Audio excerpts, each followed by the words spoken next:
अगर एक गांव में लोग सिर्फ गायब नहीं हो रहे बल्कि उनकी रूह भी वापस आकर बदला ले रही हो, और अगर पैसा कमाने के लिए कोई इंसान इतना गिर जाए कि वो अपनी ही बीवी को सैक्रिफाइस कर दे, तो सोचो उस गांव में रात कितनी डेंजरस होगी।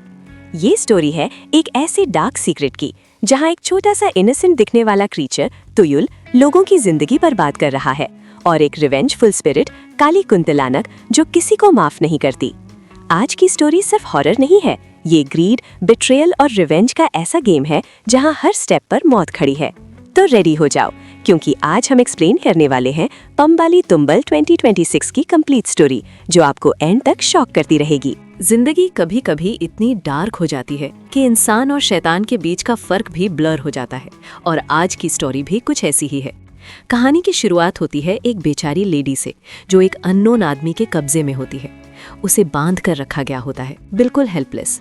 उसके पास एक छोटा सा टॉय होता है, एक हॉर्स म्यूजिक टॉय, जो बार बार एक क्रीपी सी मेलोडी प्ले करता रहता है, जैसे उसकी कंडीशन का मजाक उड़ा रहा हो। दूसरी तरफ वही आदमी नजर आता है जिसके पास पैसों की कमी बिल्कुल नहीं होती, कैश इतना ज्यादा कि क्लियरली लगता है कि ये सब नॉर्मल तरीके से अर्न नहीं हुआ। और उस लेडी की हालत देखकर इजीली समझ आता है कि वो आदमी उसे फिजिकली और मेंटली अब्यूज करता रहा होगा। वो लेडी एक कैबिन जैसी जगह में बंद होती है, जहां सिर्फ एक छोटी सी विंडो होती है। बाहर मौसम एक्सट्रीम हो चुका होता है, तेज स्टॉर्म, बिजली की गरज और हवा इतनी स्ट्रॉन्ग कि डर लगने लगता है। फिर अचानक एक ट्री ब्रांच जोर से विंडो पर लगती है और ग्लास टूट जाता है। ये मोमेंट उस लेडी के लिए एक गोल्डन चांस होता है। वो हिम्मत करती है और किसी तरह अपनी जान बचाने के लिए भागना शुरू कर देती है, लेकिन वो आदमी ऑलरेडी अलर्ट हो चुका होता है और तुरंत उसके पीछे पड़ जाता है। लेडी पूरी स्पीड से भाग रही होती है, डर, थकान और डेस्परेशन सब एक साथ। लेकिन अचानक उसका रास्ता रुक जाता है। उसके सामने एक बच्चा खड़ा होता है, लेकिन ये नॉर्मल बच्चा नहीं होता। उसका फेस, उसकी आंखें, सब कुछ अननेचुरल, बिल्कुल डिमोनियक। वो गोस्ट चाइल्ड उसका रास्ता ब्लॉक कर देता है। लेडी शॉक में रुक जाती है। तभी वो आदमी भी पीछे से आ जाता है, और इस मोमेंट पे वो लेडी फाइनली हिम्मत जुटाती है। वो चीख कर कहती है कि अब बस, अब और नहीं, दूर रहो मुझसे, तुमने मेरा बहुत यूज़ कर लिया, अब मैं और बर्दाश्त नहीं करूँगी, और जो तुमने मेरे साथ किया है मैं तुम्हें मरने के बाद भी माफ़ नहीं करूँगी।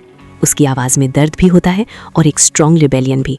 और जैसे ही वो ये कहती है, आसमान से बिजली सीधा उस पर गिरती है और 1 सेकंड के अंदर वो वहीं पर मर जाती है। सीन कट होता है और हम एक गांव देखते हैं। यहाँ सिचुएशन ऑलरेडी डिस्टर्ब्ड है। गांव की कई औरतें अजीब तरीके से गायब हो रही हैं, और सिर्फ लोग ही नहीं, उनके पैसे भी मिसिंग हो रहे हैं। और लॉजिकली सबका डाउट उसी आदमी पर जाता है। लेकिन प्रॉब्लम यह है कि गांव का जो विलेज चीफ है वो इस सबको सीरियसली लेता ही नहीं। लोग रोज कंप्लेंट्स लेकर आते हैं, लेकिन वो उनकी बातों को इग्नोर कर देता है, जैसे ये सब नॉर्मल हो। रिसेंटली भी एक लेडी मिसिंग होती है, और जब एक आदमी उसकी रिपोर्ट करने आता है तो चीफ कैजुअली बोल देता है कि शायद वो किसी लवर के साथ भाग गई होगी। ये एटीट्यूड सिचुएशन को और डेंजरस बना देता है। इसी गांव में रहती है एक औरत जिसका नाम है एबर। एबर अपने 2 बच्चों के साथ स्ट्रगल कर रही होती है, उसका बेटा अजी और उसकी बड़ी बेटी पुत्री। अपना घर चलाने के लिए एबर एक लेडी के रेस्टोरेंट में काम करती है जिसका नाम है सिधा। लेकिन प्रॉब्लम यह है कि सिधा के रेस्टोरेंट से भी पैसे गायब हो रहे हैं, और इसी वजह से वो अपने कई वर्कर्स को निकाल चुकी होती है। सिर्फ एबर को वो जॉब से नहीं निकालती, क्योंकि उसे उस पर थोड़ी सिंपैथी होती है, और वो जानती है कि एबर के 2 बच्चे हैं। दूसरी तरफ पुत्री एक स्ट्रॉन्ग माइंडेड लड़की है। वो अपनी फैमिली के लिए कुछ करना चाहती है। उसे ये बिल्कुल पसंद नहीं कि उसकी माँ किसी और की दया पर डिपेंड करे, इसलिए वो डिसाइड करती है कि वो गांव से बाहर जाकर ट्रेनिंग करेगी और जॉब करेगी। लेकिन एबर इस बात के बिल्कुल खिलाफ होती है। उसके लिए फैमिली ही सब कुछ है, और वो अपने बच्चों से दूर रहना नहीं चाहती। पुत्री समझाने की कोशिश करती है, लेकिन एबर उसे सीधा मना कर देती है। इस वजह से पुत्री थोड़ी फ्रस्ट्रेट हो जाती है, क्योंकि उसका इंटेंशन सिर्फ अपनी फैमिली को बेटर लाइफ देना होता है। सीन शिफ्ट होता है। पुत्री अपनी बेस्ट फ्रेंड कीकी के साथ बैठकर ये सब शेयर करती है, अपनी फीलिंग्स, अपनी फ्रस्ट्रेशन।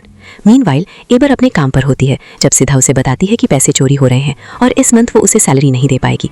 ये सुनकर एबर के पैरों तले जमीन खिसक जाती है, क्योंकि उसे पैसे की सख्त जरूरत होती है। थकी हुई, परेशान वो बस स्टॉप पर बैठी होती है। तभी उसे एक अजीब सी आवाज़ सुनाई देती है। वो इधर उधर देखती है तो उसे एक बड़ी सी लिजर्ड नजर आती है, शायद कोमोडो ड्रैगन जैसी, जो धीरे से वहाँ से चली जाती है। और फिर उसी जगह पर उसे एक बैग मिलता है, एक ऐसा बैग जो पैसे से भरा होता है, कैश इतना ज्यादा कि उसकी लाइफ तुरंत चेंज हो सकती है। एबर कुछ सेकंड्स के लिए सोचती है, लेकिन फिर वो बैग उठाती है और सीधा विलेज चीफ के घर की तरफ चल पड़ती है, क्योंकि उसके अंदर अभी भी ईमानदारी जिंदा होती है।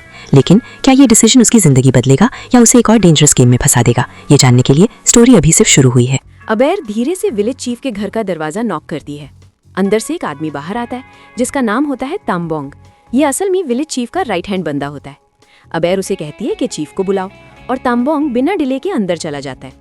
लेकिन जैसे ही वो वहां से हटता है, अबैर की नज़र उस बैग पर टिक जाती है जो पैसों से भरा हुआ होता है। उसके दिमाग में एक ही थॉट चल रहा होता है, इन पैसों से मेरी सारी प्रॉब्लम सॉल्व हो सकती हैं, घर, बच्चों की नीड्स, फ्यूचर, सब कुछ। कुछ सेकंड्स के लिए वो खुद से लड़ती है, लेकिन फिर जब विलेज चीफ वापस आता है तो वहाँ कोई नहीं होता। अबैर जा चुकी होती है और इसका मतलब क्लियर है, उसने वो पैसे अपने पास रख लिए। सीन शिफ्ट होता है, रात का टाइम। अबैर नींद में अजीब सी बातें कर रही होती है। काली चिमनी, काली चिमनी। उसकी आवाज़ सुनकर उसका बेटा अजी उठ जाता है। वो कंफ्यूज होकर इधर उधर देखता है। रूम में एक टब पड़ा होता है जिसमें एक क्रैब रखा होता है जो अजी बाहर से पकड़ कर लाया था। वो टब को उठाकर टेबल पर रख देता है, लेकिन इसी मोमेंट पर हमें वो ही गोस्टली चाइल्ड घर के अंदर नजर आता है। चुपचाप सब देख रहा होता है। अबैर स्लीप वॉकिंग करते हुए अजी के पास आती है और वो ही रिपीट कर रही होती है, काली चिमनी। तभी पुत्री वहां आती है। वो अपनी माँ को संभालती है, लेकिन उसे फील होता है कि अबैर का बॉडी बहुत गर्म है, उसे हाई फीवर होता है। पुत्री जोर से आवाज लगाती है और अबैर अचानक होश में आ जाती है। पुत्री अपनी माँ को रूम में ले जाकर सुलाती है और फिर कोल्ड क्लॉथ लेने जाती है ताकि उसके फोरहेड पर रख सके। लेकिन जैसे ही वो वापस आती है, उसकी नजर उस टब पर पड़ती है जो पहले टेबल पर था, अब जमीन पर पड़ा होता है। और ये कैसे हुआ, किसी को आइडिया नहीं।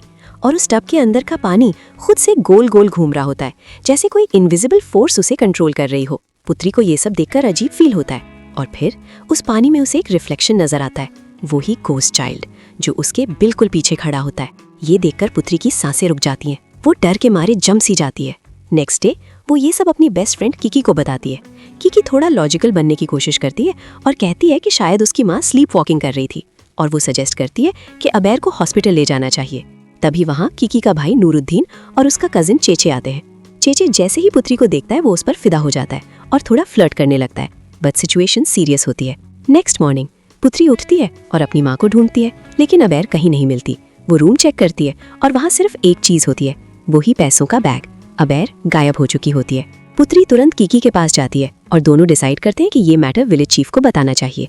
वो चेचे के साथ चीफ के पास जाते हैं, लेकिन चीफ फिर से सब कुछ लाइटली लेता है। वो कहता है कि अबैर मिसिंग नहीं है, एक्चुअली सिद्धा ने उसे जॉब से निकाल दिया था और इसीलिए वो सिटी चली गई काम करने, और उसने खुद बोला था कि बच्चों को मत बताना, इसीलिए वो रात को चुपके चली गई। लेकिन ये बात बिल्कुल भी सेंस नहीं बनाती। जो माँ अपनी बेटी को अकेला बाहर भेजने के खिलाफ थी, वो खुद अपने बच्चों को बिना बताए कैसे चली जाएगी? क्लियरली कुछ तो गलत है। पुत्री घर लौट आती है, लेकिन उसका दिमाग ये बात एक्सेप्ट नहीं कर रहा होता, क्योंकि उसकी माँ का सारा सामान घर में ही पड़ा होता है, और सबसे इम्पोर्टेंट, वो इतने सारे पैसे भी यहीं छोड़कर गई होती है जो सिटी में काम आ सकते थे। पुत्री कंफर्म भी कर लेती है कि अबैर को जॉब से निकाला गया था, लेकिन फिर भी वो बिना बताए कभी नहीं जाती। इसी बीच अजी दीवार पर कुछ ड्रॉ कर रहा होता है। पुत्री उसे रोकती है। तब अजी बताता है कि माँ कल काली चिमनी बोल रही थी। ये सुनते ही पुत्री के दिमाग में कनेक्शन बनता है। काली चिमनी मतलब फैक्ट्री, और गांव में सिर्फ एक ही फैक्ट्री होती है जो बिलोंग करती है एक अमीर आदमी को, मिस्टर कार्सोनो। चेचे पूछता है ये कार्सोनो कौन है? पुत्री बताती है कि सालों पहले उसने जंगल के बीच एक फैक्ट्री बनाई थी, लेकिन अब वो जगह ऑलमोस्ट अबैंडन्ड है और लोग वहाँ जाना अवॉइड करते हैं। क्यों? क्योंकि एक हॉरिफाइंग ट्रूथ बताती है कि मिस्टर कार्सोनो के पास एक तुयूल था। तुयूल एक अर्बन लेजेंड, एक ऐसी एंटिटी जो छोटे बच्चे की तरह दिखती है लेकिन काम करती है चोरी का। लोग कहते हैं कि कुछ लोग तुयूल को कंट्रोल कर लेते हैं और उससे पैसे चुराते हैं अपने लिए, लेकिन तुयूल को कंट्रोल करना इजी नहीं होता। अगर जरा सी भी गलती हो जाए तो वो अपने ही मास्टर को मार देता है। और सिर्फ इतना ही नहीं, क्योंकि ये भी बताती है कि उस जंगल में एक और चीज है, कुंतिलानक, एक फीमेल गोस्ट व्हाइट ड्रेस में। लेकिन यहाँ बात हो रही है उसकी डार्क वर्जन की, काली कुंतिलानक, जो और भी ज्यादा डेंजरस और रिवेंजफुल होती है। ये सब सुनकर चेचे का कॉन्फिडेंस हिल जाता है। वो क्लियरली डर चुका होता है, लेकिन पुत्री के लिए ये सब सिर्फ कहानियां नहीं है। उसे लगता है कि उसकी माँ के साथ कुछ बुरा हुआ है और उसका जवाब उस फैक्ट्री में छुपा है। वो डिसाइड करती है कि वो वहाँ जाएगी। चेचे मना करता है, लेकिन कीकी उसे समहाउ कन्विंस कर लेती है और फाइनली ये तीनों उस हॉन्टेड जंगल और उस फैक्ट्री की तरफ निकल पड़ते हैं, जहाँ सच उनका इंतजार कर रहा होता है। सीन कंटिन्यू होता है। तीनों पुत्री, कीकी और चेचे फाइनली जंगल तक साइकिल से पहुंच जाते हैं। एटमॉस्फेयर ऑलरेडी क्रीपी होता है, हर तरफ सन्नाटा और हवा भी अजीब सी फील दे रही होती है। मीनवाइल तंबोंग विलेज चीफ के पास जाकर बताता है कि वो लोग जंगल की तरफ गए हैं और उसने अपनी आंखों से देखा है। ये सुनते ही चीफ का असली चेहरा सामने आता है। वो इतना गुस्सा होता है कि सीधा तंबोंग को पीटना शुरू कर देता है। इस मोमेंट से क्लियर हो जाता है कि ये आदमी जितना सिंपल और चिल दिखने की एक्टिंग करता था, असल में उतना ही क्रूअल और डेंजरस है। तभी तंबोंग एक और आइडिया देता है। वो कहता है कि अजी अभी घर पर अकेला है, उसे उठाना ईजी होगा। सीन कट होता है अजी की तरफ। वो घर में अकेला होता है और दीवार पर कुछ ड्रॉ कर रहा होता है। अचानक लाइट चली जाती है, घर अंधेरे में डूब जाता है। अजी कैंडल्स जलाता है, थोड़ा डर के साथ। तभी उसे एक familiar आवाज़ सुनाई देती है, उसके टॉय की साउंड, वही हॉर्स म्यूजिक टॉय। वो धीरे धीरे उस आवाज़ की तरफ जाता है और देखता है कि कोई उस टॉय के साथ खेल रहा है, बेड के नीचे। अजी क्यूरियोसिटी में उसके पास जाता है और झुककर देखता है, वहाँ वही गोस्टली चाइल्ड होता है, तो यूल। लेकिन अजी इनोसेंट होता है, उसे लगता है कि शायद कोई नॉर्मल बच्चा है। वो उसके तरफ हाथ बढ़ाता है, लेकिन नेक्स्ट सेकंड तो यूल उसका हाथ पकड़कर उसे अंदर खींचने लगता है। अजी घबरा जाता है और जोर लगाकर अपना हाथ छुड़ाता है और वहाँ से भागता है, लेकिन वो एंटिटी उसके पीछे पड़ जाती है। और जैसे ही सिचुएशन वर्स्ट होने वाली होती है, अचानक विलेज चीफ वहाँ आ जाता है। लेकिन वो अजी को बचाने नहीं, बल्कि उसे पकड़ने आया होता है। मीनवाइल जंगल में तीनों फैक्ट्री के गेट तक पहुँच जाते हैं। गेट लॉक्ड होता है पुरानी रस्टी चेन के साथ। वहाँ एक एक्स भी पड़ा होता है। चेचे उस एक्स से लॉक तोड़ने की कोशिश करता है, लेकिन उसे सक्सेस नहीं मिलता। तभी कीकी के पास नूरुद्दीन का कॉल आता है।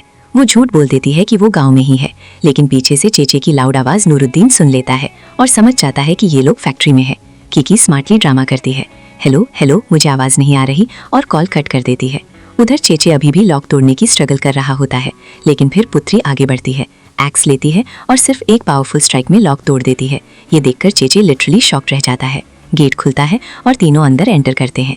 जैसे ही वो अंदर जाते हैं, अचानक डजन्स ऑफ बैट्स उनके ऊपर से उड़ते हुए निकलते हैं। सीन और भी हॉरर फील देने लगता है।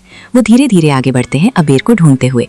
उन्हें एक ऑफिस रूम मिलता है जहाँ एक फोटो लगी होती है मिस्टर कार्सनो की, लेकिन उसके पास ही विलेज चीफ की भी फोटो होती है। मतलब चीफ पहले कार्सनो के लिए काम करता था। अब कनेक्शन और स्ट्रांग हो जाता है। तभी एक बॉक्स से आवाज आती है। बॉक्स हिल भी रहा होता है। तीनों डर के साथ उसे खोलते हैं और अंदर से एक बैट निकलता है। थोड़ा रिलीफ मिलता है, लेकिन फियर स्टिल प्रेजेंट होता है। वो आगे बढ़ते हैं और कीकी चेचे को कहती है कि एक्स साथ ले लो। चेचे मजाक में कहता है, क्या तुम घोस्ट्स को एक्स से मारोगी? कीकी सीरियस टोन में कहती है, अगर यहाँ कोई इंसान हुआ तो। ये सुनकर चेचे भी सीरियस हो जाता है और एक्स लेने चला जाता है, लेकिन जैसे ही वो आगे बढ़ता है उसे कुछ अजीब चीजें मिलती हैं, ब्लैक मैजिक का सामान। मीनवाइल पुत्री और कीकी अबीर को ढूंढ रहे होते हैं। तभी कीकी को एक फोटो मिलती है कार्सनो की, और उसके पीछे एक हाउस भी होता है। ये हिंट देता है कि नियर बाय कहीं और भी सीक्रेट लोकेशन है। तभी चेचे वापस आता है और उन्हें एक और जगह ले जाता है जहाँ एक हिडन बेसमेंट होता है। तीनों अंदर जाते हैं और जो वो देखते हैं वो उनकी एक्सपेक्टेशन से बाहर होता है।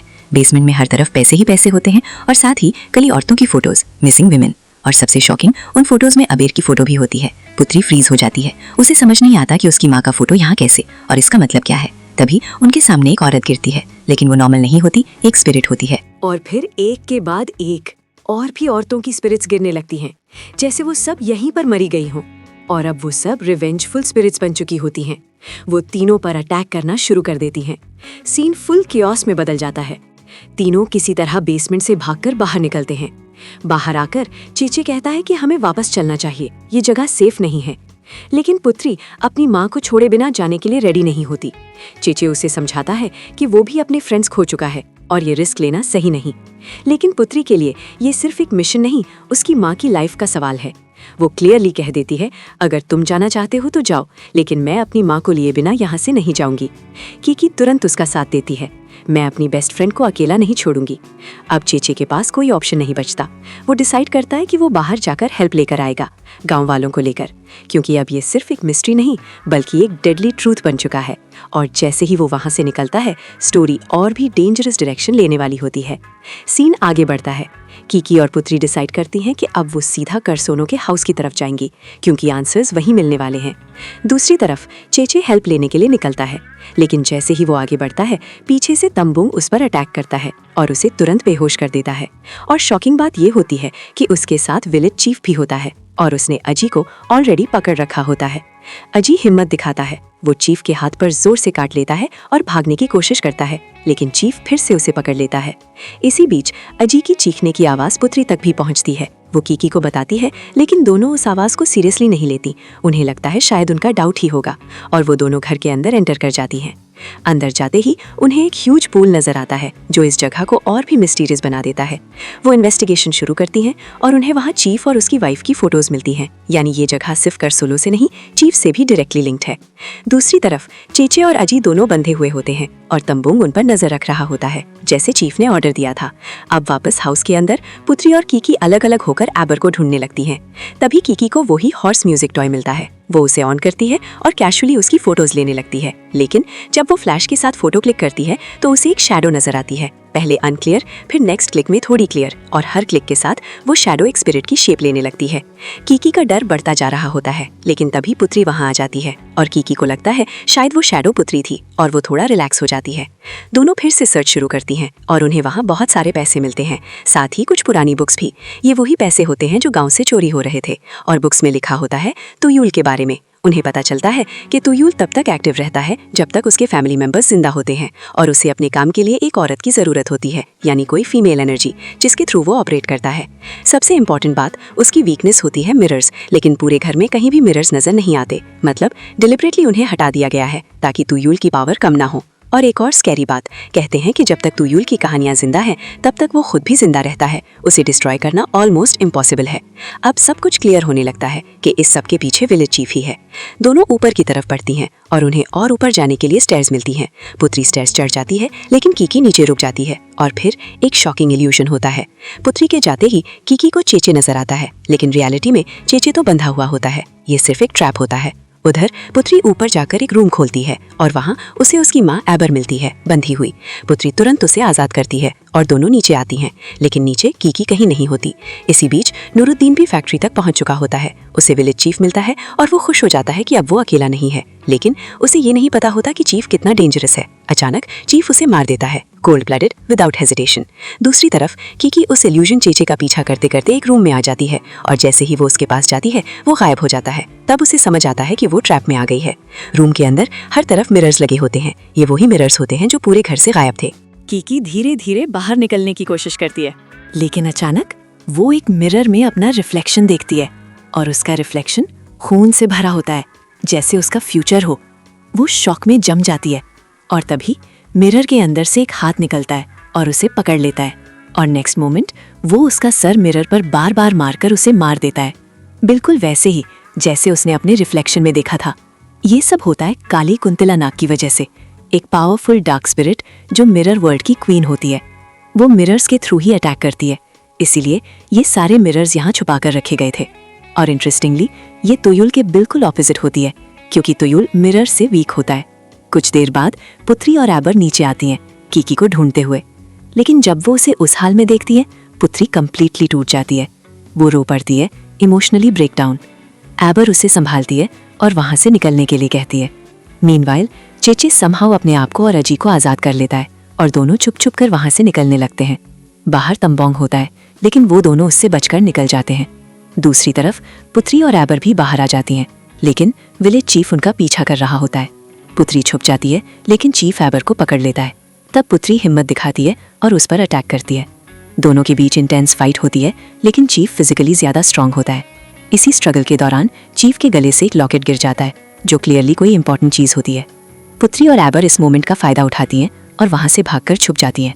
और तभी अंधेरे से एक और खौफनाक प्रेजेंस एंटर करती है, काली कुंतला नाग, जो अब सीधा चीफ के सामने आने वाली होती है।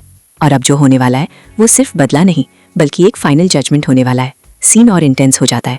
काली कुंतला नाग अब सीधा चीफ को मारने के लिए सामने आ चुकी होती है, लेकिन चीफ पैनिक नहीं करता। वो तुरंत अपना लॉकेट ढूंढता है और जैसे ही वो उसे कुंतला नाग के सामने करता है, वो पावरफुल स्पिरिट मजबूरन पीछे हट जाती है और वहां से गायब हो जाती है। यहाँ से एक बात क्लियर हो जाती है, ये लॉकेट कोई नॉर्मल चीज नहीं, बल्कि चीफ ने स्पेशली अपनी प्रोटेक्शन के लिए बनवाया है।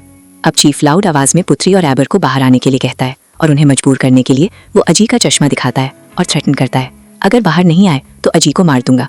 ये सुनते ही एबर एक टफ डिसीजन लेती है। वो पुत्री से कहती है कि वो चीफ के पास खुद जाएगी और पुत्री को अजी को ढूंढना होगा, एक माँ का सैक्रिफाइस अपने बच्चों के लिए। और बिना वक्त जाया किए एबर खुद को चीफ के हवाले कर देती है। चीफ उसे ले जाता है और अब ये क्लियर हो जाता है कि एबर उसके लिए कोई स्पेशल चीज है। दूसरी तरफ चेचे छुपते छुपाते एक रूम में घुस जाता है, जहाँ बहुत सारे मैनिकिन्स खड़े होते हैं व्हाइट शीट्स के नीचे। सीन ऑलरेडी डिस्टर्बिंग लग रहा होता है और तभी वो मैनिकिन्स हिलना शुरू हो जाते हैं, जैसे वो जिंदा हों। चेचे डर के साथ एक शीट हटाता है, लेकिन नीचे कुछ नहीं होता। फिर एक एक करके सारी शीट्स खुद ही गिरने लगती हैं और सब मैनेकिन्स खाली निकलते हैं एक्सेप्ट वन। चेचे जैसे ही उस लास्ट शीट को हटाता है उसके नीचे एक अजीब सा फिगर होता है और उसी मोमेंट एक ग्राइंडर मशीन सडनली ऑन हो जाती है। उसका शार्प ब्लेड सीधा चेचे की तरफ आता है। सिचुएशन डेडली हो चुकी होती है लेकिन तभी तंबोंग वहां आ जाता है और वो ब्लेड उसे हिट करता है। तंबोंग वहीं पर मर जाता है और चेचे इस मौके का फायदा उठाकर वहां से भाग निकलता है। उधर अजी एक ड्रम के अंदर छुपा होता है। वो धीरे से बाहर निकलता है और उसे अपनी माँ नजर आती है लेकिन उसके पास चश्मा नहीं होता, इसीलिए वो क्लियरली नहीं देख पाता और हम जानते हैं वो उसकी माँ नहीं है बल्कि कुंतिला नाग है जो उसका रूप ले चुकी है। वो उसे अपने पास बुलाती है, एक इमोशनल ट्रैप। लेकिन ये सब एक प्लान होता है। ऊपर से हैवी चीजें गिरने लगती हैं जो सीधा अजी को क्रश कर देती, लेकिन लास्ट मोमेंट पर चेचे आ जाता है और अजी को बचा लेता है। लेकिन वो खुद उस डेब्री के नीचे आ जाता है और वहीं पर मर जाता है। ये मोमेंट हार्ट ब्रेकिंग होता है। तभी पुत्री वहां पहुंचती है और चेचे की डेड बॉडी देखकर टूट जाती है। उसने अपनी बेस्ट फ्रेंड कीकी को खो दिया और अब चेचे को भी। अब सिर्फ पुत्री और अजी बचते हैं। दोनों समझने की कोशिश करते हैं कि चीफ को कैसे रोका जाए और एक बात क्लियर होती है, अगर तुयुल को खत्म करना है तो चीफ का मरना जरूरी है क्योंकि वो उसका मास्टर है। पुत्री को एक आइडिया आता है, चीफ का लॉकेट ही उसकी सबसे बड़ी शील्ड है। अगर वो निकल गया तो चीफ वल्नरेबल हो जाएगा और शायद ये भी पॉसिबल है कि चीफ ने करसोनो को मारकर ये लॉकेट लिया हो और फिर तुयुल को कंट्रोल करके पैसा कमाना शुरू किया हो। अब पुत्री प्लान बनाती है और इसमें उसे अजी की हेल्प चाहिए होती है। उधर एबर भी चुपकर एक ग्लास का टुकड़ा अपने पास रख लेती है। तभी चीफ वहां आता है और एबर पूछती है, तुम चाहते क्या हो मुझसे? चीफ कोल्ड वॉइस में कहता है, तुम सिर्फ एक सैक्रिफाइस हो। और उसका असली प्लान रिवील होता है। तुयुल विमेन के थ्रू फीड करता है, इसीलिए चीफ गांव की औरतों को किडनैप करता था और उन्हें सैक्रिफाइस बना देता था। इसी वजह से औरतें गायब हो रही थी और पैसे भी। सब कुछ एक ही प्लान का पार्ट था और अब वो एबर को भी सैक्रिफाइस करने वाला होता है। वही फोटोज जो उन्होंने देखी थी वो सब फ्यूचर विक्टिम्स थीं। एबर हिम्मत करती है और ग्लास के टुकड़े से चीफ पर अटैक करती है, लेकिन चीफ उसे कंट्रोल कर लेता है और फिर वो तुयुल को बुलाता है और वहां से चला जाता है। बाहर आते ही उसे अजी नजर आता है जो उसे देखकर भागता है। चीफ उसका पीछा करता है लेकिन अजी एक वार्डरोब में छुप जाता है। अंदर उसे एक स्पिरिट नजर आती है, उन औरतों की जो यहाँ सैक्रिफाइस हुई थी। अजी डर के बावजूद चुप रहता है और जैसे ही चीफ चला जाता है वो बाहर निकलता है और सीधा अपनी माँ को ढूंढने जाता है। वो ऊपर जाता है और फाइनली एबर को ढूंढ लेता है, उसे आजाद करता है। इसी बीच चीफ पैसों वाले रूम में आता है और देखता है कि वहां आग लगी हुई है। ये आग पुत्री ने लगाई होती है और जैसे ही चीफ रिएक्ट करता है पुत्री पीछे से अटैक करती है ताकि उसका लॉकेट निकाल सके। लेकिन चीफ पावरफुल होता है, वो उसे जोर से दूर फेंक देता है। तभी एबर भी वहां आ जाती है और अब माँ और बेटी दोनों मिलकर इस मॉन्स्टर का सामना करने के लिए रेडी होती हैं। फाइनल पार्ट, जहां स्टोरी अपने मोस्ट इमोशनल और इंटेंस फेज में एंटर करती है। पुत्री और एबर दोनों मिलकर चीफ पर अटैक करती हैं। ये फाइट सिर्फ सर्वाइवल की नहीं होती, ये एक माँ और बेटी का फाइनल स्टैंड होता है। लेकिन इसी स्ट्रगल के दौरान चीफ एक पावरफुल स्ट्राइक करता है और एबर बुरी तरह इंजर्ड हो जाती है। फिर भी वो हार नहीं मानती, दोनों मिलकर हिम्मत दिखाती हैं और फाइनली चीफ के गले से वो लॉकेट निकाल लेती हैं। जैसे ही लॉकेट निकलता है चीफ की प्रोटेक्शन खत्म हो जाती है और वो उसे वहीं पर लॉक करके आगे बढ़ जाती हैं। अब पुत्री, एबर और अजी वहां से निकलने लगते हैं, लेकिन अचानक तुयुल अजी को पकड़ लेता है। पुत्री तुरंत रिएक्ट करती है, अपनी माँ को एक सेफ जगह बिठाकर वो अजी को बचाने के लिए वापस जाती है। उधर चीफ को एक फेमिलियर आवाज सुनाई देती है, वही हॉर्स म्यूजिक टॉय। और फिर अंधेरे से वापस एंट्री होती है काली कुंतलानक की। और यहाँ एक शॉकिंग ट्रूथ रिवील होता है, ये कोई रैंडम स्पिरिट नहीं, ये वही लेडी है जो स्टोरी के स्टार्ट में लाइटनिंग से मर गई थी। और सबसे बड़ा ट्विस्ट, वो चीफ की वाइफ थी। मतलब चीफ ने अपनी बीवी तक को नहीं छोड़ा। उसका अब्यूज, उसका जुल्म उसे इतना स्ट्रॉन्ग रिवेंजफुल स्पिरिट बना देता है कि वो काली कुंतलानक बन जाती है। अब वो वापस आई है सिर्फ एक चीज के लिए, बदला। उधर पुत्री तुयुल से फाइट कर रही होती है, लेकिन वो छोटा सा क्रीचर होने के बावजूद काफी पावरफुल होता है और पुत्री पर हैवी पड़ रहा होता है। दूसरी तरफ कुंतलानक अपनी फुल पावर में आती है और चीफ को हवा में उठा लेती है। चीफ अब हेल्पलेस होता है, कोई प्रोटेक्शन नहीं, कोई बचने का रास्ता नहीं। और फिर वो उसे वहीं मार देती है। उसका एंड उसके ही गुनाहों का रिजल्ट होता है। जैसे ही चीफ मरता है तुयुल भी डिसअपियर हो जाता है क्योंकि उसका मास्टर खत्म हो चुका होता है। लेकिन एक बात याद रखना, तुयुल कंप्लीटली डिस्ट्रॉय नहीं होता। जब तक लोग उसकी कहानियां सुनाते रहेंगे कोई भी उसे फिर से बुला सकता है। यानी ईविल कभी फुली खत्म नहीं होता, बस छुप जाता है। खैर, इस सब के बाद पुत्री और अजी बच जाते हैं। दोनों अपनी माँ के पास वापस आते हैं, लेकिन एबर अपनी लास्ट ब्रेथ्स ले रही होती है। वो वीक आवाज में पुत्री से कहती है, अपने भाई का ख्याल रखना। एक माँ का लास्ट मैसेज अपने बच्चों के लिए। और फिर उन दोनों के सामने ही वो दुनिया छोड़ देती है। ये मोमेंट पूरे मूवी का सबसे हार्ट ब्रेकिंग सीन होता है। पुत्री और अजी अपनी माँ को नहीं बचा पाते, लेकिन उन्होंने गांव की औरतों को एक और शिकार बनने से जरूर बचा लिया। और इसी इमोशनल नोट पर ये स्टोरी यहीं खत्म हो जाती है। Reviews and ratings. इस मूवी को अक्सर पमाली टुम्बाल 2026 समझा जाता है, लेकिन असल में ये 2025 की इंडोनेशियन हॉरर फिल्म है जो पमाली सीरीज का पार्ट है। Star ratings simple and clear. IMDb rating 5.2/10। Overall review blog या वेबसाइट 4/5। ऑडियंस रिस्पॉन्स मिक्स्ड, लोगों को कुछ चीजें पसंद आई, कुछ बिल्कुल नहीं। Audience reaction voice over style. इस मूवी का रिस्पॉन्स काफी मिक्स्ड रहा है। कुछ लोगों को ये फिल्म काफी यूनिक लगी, स्पेशली इसका इंडोनेशियन फोकलॉर कॉन्सेप्ट जैसे तुयुल और कुंतिलानाक। लेकिन दूसरी तरफ काफी व्यूअर्स को स्टोरी थोड़ी स्लो और कंफ्यूजिंग भी लगी। What people liked positives, concept and story idea, local urban legends को यूज करना काफी फ्रेश और डिफरेंट फील देता है। VFX CGI, तुयुल का विजुअल प्रेजेंटेशन काफी डिसेंट था, स्पेशली लो बजट हॉरर के हिसाब से काफी impressive. Atmosphere and setting, haunted forest, abandon factory और क्रीपी हाउस, पूरा एनवायरनमेंट जेन्युइनली स्कैरी वाइब देता है। सपोर्टिंग कैरेक्टर चेचिप थोड़ा कॉमेडी एलिमेंट भी ऐड करता है जो हॉरर के बीच थोड़ा रिलीफ देता है। What people didn't like, negatives, slow story line, movie का पेस काफी जगह स्लो फील होता है जिस वजह से एंगेजमेंट थोड़ी ब्रेक होती है। ओवर एक्टिंग, स्क्रीमिंग, कुछ सीन्स में अननेसेसरी शाउटिंग और पैनिक ज्यादा लगता है। तुयुल डिजाइन मिक्स्ड रिएक्शन, कुछ लोगों को क्रीपी लगा लेकिन कुछ ने इसे क्रिंज भी बोला। नॉट वेरी स्कैरी, जो लोग हार्डकोर हॉरर एक्सपेक्ट कर रहे थे उनके लिए ये उतनी टेरिफाइंग नहीं थी। Target verdict, overall Pamali the little devil Tumbal एक ऐसी फिल्म है जो कॉन्सेप्ट के लेवल पर स्ट्रॉन्ग है लेकिन एग्जीक्यूशन में थोड़ी वीक पड़ जाती है। अगर आपको फोकलो बेस्ड हॉरर, स्लो मिस्ट्री और डार्क एटमॉस्फेयर पसंद है तो ये मूवी आपको इंटरेस्टिंग लगेगी। लेकिन अगर आप फास्ट बेस्ड और हाई लेवल हॉरर एक्सपेक्ट कर रहे हो तो शायद ये फिल्म आपको फुली सेटिस्फाई ना करे। तो ये थी तंबाली तुम्बाल 2026 की डार्क और डिस्टर्बिंग स्टोरी, जहां एक इंसान की लालच ने पूरे गांव को एक नाइटमेयर बना दिया। और सबसे स्कैरी बात, ईविल कभी कंप्लीटली खत्म नहीं होता। तो युल आज भी कहीं ना कहीं एग्जिस्ट करता है और अगर कोई फिर से उसे बुला ले तो ये कहानी दोबारा शुरू हो सकती है। और काली कुंतिलानाक वो सिर्फ एक स्पिरिट नहीं बल्कि एक वार्निंग है कि जुल्म और बिट्रेयल का अंजाम हमेशा खतरनाक होता है। अगर आपको ऐसी डार्क हॉरर स्टोरीज पसंद है तो फिल्मी दुनिया हिंदी उर्दू को सपोर्ट जरूर करें और कमेंट करके बताएं अगली कौन सी मूवी का एक्सप्लेनेशन चाहिए। मिलते हैं नेक्स्ट वीडियो में एक और डेंजरस स्टोरी के साथ।